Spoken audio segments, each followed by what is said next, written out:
¿Por qué Cuba no produce su propia comida? ¿Por qué el país está pasando por hambruna cuando tienen un gran clima tropical y tierra libre apta para el cultivo? ¿El problema es el combustible? Tendría sentido, la tierra cubana será fértil, pero sin combustible para maquinarias y transportes, pues no puedes producir nada. Pero Cuba enfrenta restricciones hace años. En ese tiempo no podrían haber encontrado formas alternativas de producir comida, no sé, tal vez de forma más local o en pequeña escala, de forma urbana, incluso utilizando animales de tracción o métodos preindustriales que no necesiten combustible. Bueno, tratando de contestar mis preguntas, descubrí que Cuba sí lo ha hecho todas estas cosas. A ver, cuando cae la Unión Soviética, Cuba entra en una crisis alimenticia tremenda porque solían importar toda su comida de los soviéticos. Para recuperarse, básicamente Cuba entera se moviliza. El gobierno cambia la administración de las tierras, se crean organizaciones de agroecología, gente ordinaria comienza a crecer comida en sus patios traseros y en terrenos vacíos en vecindarios. Incluso organizaciones internacionales como la FAO, el World Food Program o la Vía Campesina dan soporte a Cuba. Se da un gigantesco movimiento social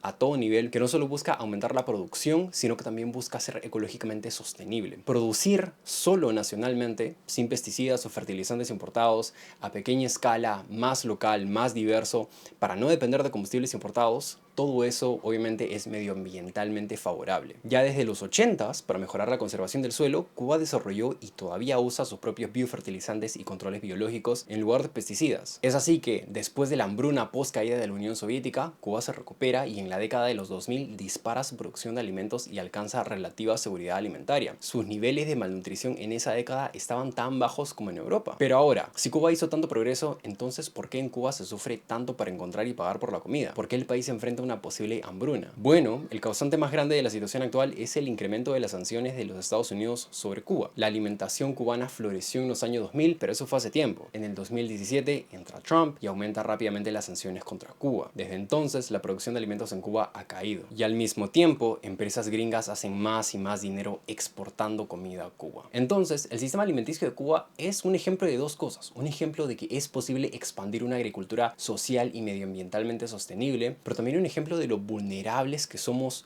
todos a choques o ataques económicos que nos puedan dejar sin comer. En el contexto de la guerra de los Estados Unidos e Israel contra Irán, pues la alimentación del mundo se encuentra en riesgo. Todos los expertos están de acuerdo con que los efectos están por llegar. Pero una nación como Cuba pues ofrece ejemplos increíbles de cómo podemos crear resiliencia alimenticia global contra estos choques, mientras que las acciones de los Estados Unidos muestran claramente que a ciertos poderes no les interesa si una nación entera o el resto del mundo se muere de hambre. Pero bueno, ¿qué puedes hacer tú?